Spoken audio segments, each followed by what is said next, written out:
Mula sa isang maliit na isla na walang likas na yaman, tubig na inaangkat, at ekonomiyang halos bumagsak, isang leader ang tumindig at nagpabago ng lahat. Sa loob lamang ng 3 dekada, ginawang first world nation ang bansang Singapore. Ito ang kwento ng disiplina, sakripisyo, at matinding determinasyon ni Lee Kuan Yew, ang ama ng makabagong Singapore.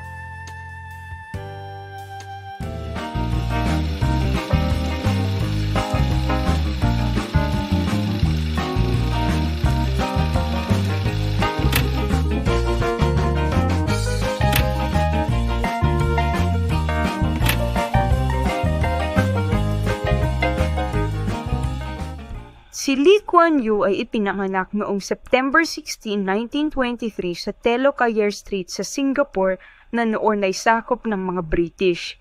Ang pamilya niya ay middle-class Chinese Singaporean. Siya ang panganay na anak ni Lee Chin-kun at Chua Jim-myo.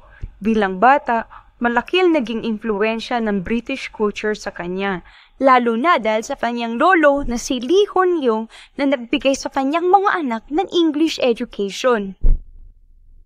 Nag-aral siya sa Raffles Institution at Raffles College, kung saan siya naging top students. Matapos ang ikalawang digmaang pandaigdig, nag-aral siya sa Cambridge University sa England at nagtapos with highest honors in law.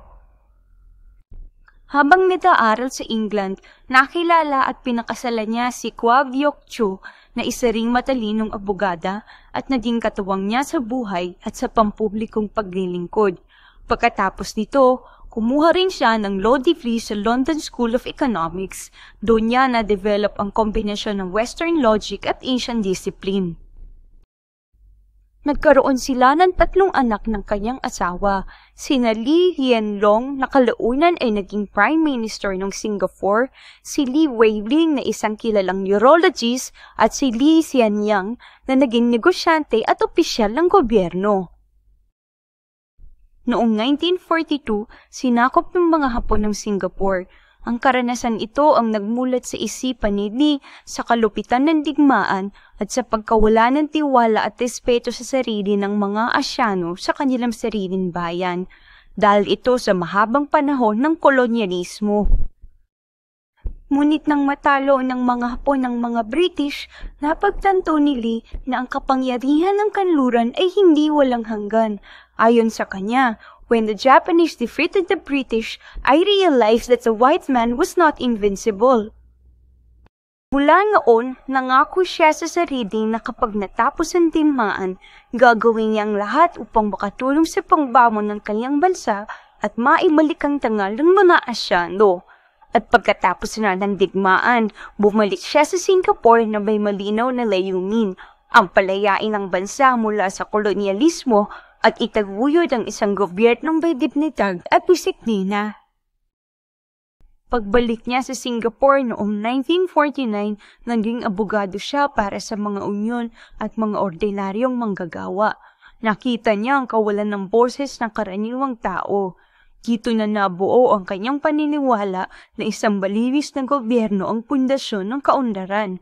Noong 1954, itinatal niya ang People's Action Party kasama ang ilang socialist at union leaders, layunin nilang makamit ang self-governance mula sa mga British. Noong 1959, nanalo ang PAP sa halalan at si Lee Kuan Yew ay maging unang Prime Minister ng Singapore kahit na technically ay kolonya pa sila ng mga British. Sinubukan niyan ipasok ang Singapore sa Federation of Malaysia noong 1963, ngunit nagkaalitan ng dalawang panig dahil sa mga isyu ng lahi at politika. Noong August 9, 1965, opisyal na hiniwalay ang Singapore mula sa Malaysia. Sa harap ng telebisyon, makikita si Prime Minister Lee Kuan Yew na umiiyak habang sinasabing, "For me, it is a moment of anguish." Ngunit sa halip na magpadaig sa kalungkutan, pinili niyang tumindig at ipahayag ng, "We will survive." Marami ang nagduda na makakayanan ng Singapore na mabuhay ng mag-isa. Isang maliit na bansa na walang likas na yaman, kulang sa trabaho, mataas ang unemployment at umaasa pa sa Malaysia para sa tubig. Ngunit sa kabila ng lahat ng iyon, dito nagsimula ang revolusyon ng isang tao laban sa kawalan ng pag-asa. Isang panibagong yugto sa kasaysayan ng Singapore na itinayo sa tapang at determinasyon. Kaya naman sinabi ni Prime Minister Dina, if we cannot rely on natural resources, we must rely on our people. Ipinatupad niya ang mga haligi ng bagong Singapore. Education reform, bawat bata dapat may edukasyon. English as the main language para makipag-ugnayan sa buong mundo. Foreign investment strategy. Tinayo niya ang Economic Development Board noong 1961 para hikayatin ang mga dayuhang kumpanya. Public housing. Sa pamamagitan ng Housing Development Board, ginawa niyang mga modernong bahay ang mga slum areas. Clean government and meritocracy. Lahat ng opisyal dapat qualified at may malinis na record, walang palakasan. Mula sa isang pantalan, ginawang Port of Singapore Authority, ngayong isa sa pinaka-busy sa buong mundo. Para kay Prime Minister Lee, ang disiplina ay pundasyon ng progreso. Naniniwala siya na ang kaayusan ay hindi optional kundi requirement para umunlad ang bansa. Bawal ang vandalism, ang jaywalking at maging ang chewing ng gum sa pampublikong lugar. Ang drug trafficking ay may parusang kamatayan.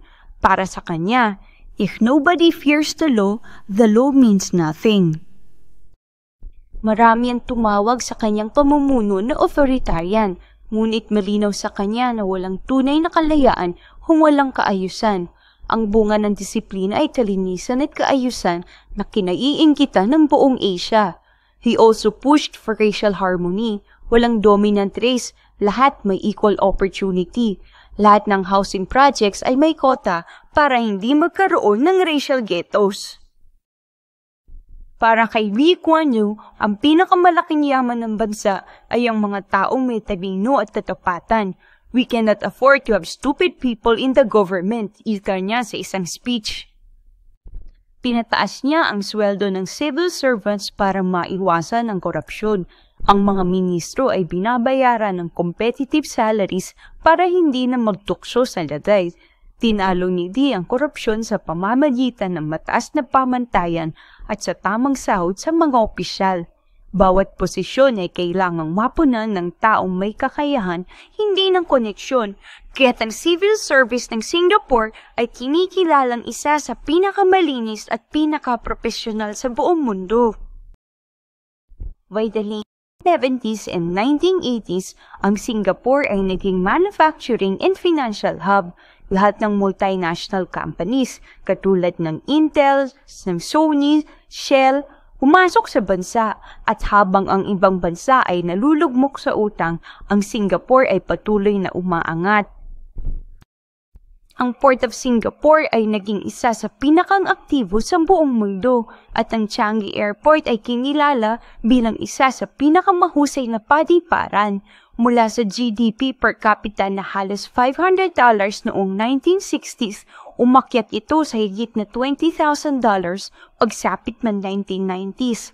Habang ang ibang bansa ay nalulubog sa utang, ang Singapore ay naging simbolo ng Asian Tiger economy. Pinanatili niyang buo ang bansa sa kabila ng pagkakaiba ng lahi. Ipinatupad niya ang racial integration policy sa mga pabahay upang maiwasan ng segregation. Sa halip na magtuon sa pagkakaiba, tinuruan niya ang mga mamamayan ng national identity.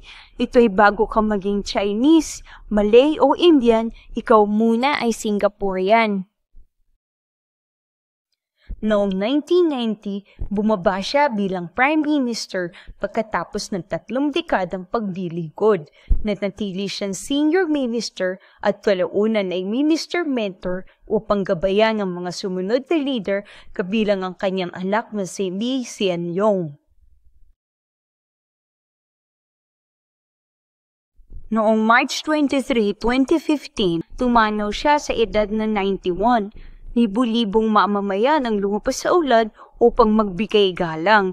Ang batang Prime Minister na umiiyak noong 1965 ngayon ay inaalayan ng luha ng pasasalamat. Ang pamana ni Lee Kuan Yew ay higit pa sa kaunlaran. Ipinakita niyang hindi kailangang mayaman sa likas na yaman para umunlad. Sapat na ang matapat na pamahalaan, disiplinadong mamamayan at malinaw na liderato. Ang sabi niya, "The key to success is not the size, but the quality of the people, of the government, and of the vision."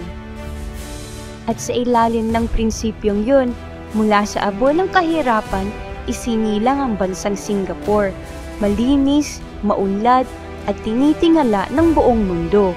At marahil, ito rin ang hamon sa ating bilang mga Pilipino, na balang araw, magkakaroon tayo ng isang leader na may tapang, katapatan, at pananaw na tulad ni Lee Kuan Yew, isang leader na kayang pag-isahin, disiplinahin, at muling buhayin ang pag-asa ng ating bansa.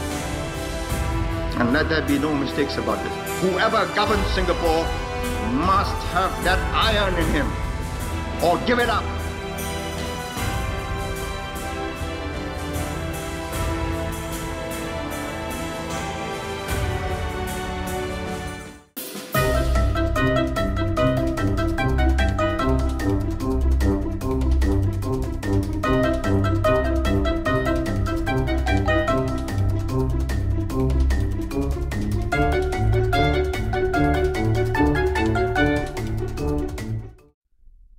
Ayan mga kamarites, natapos na ang ating kasaysayang kwento.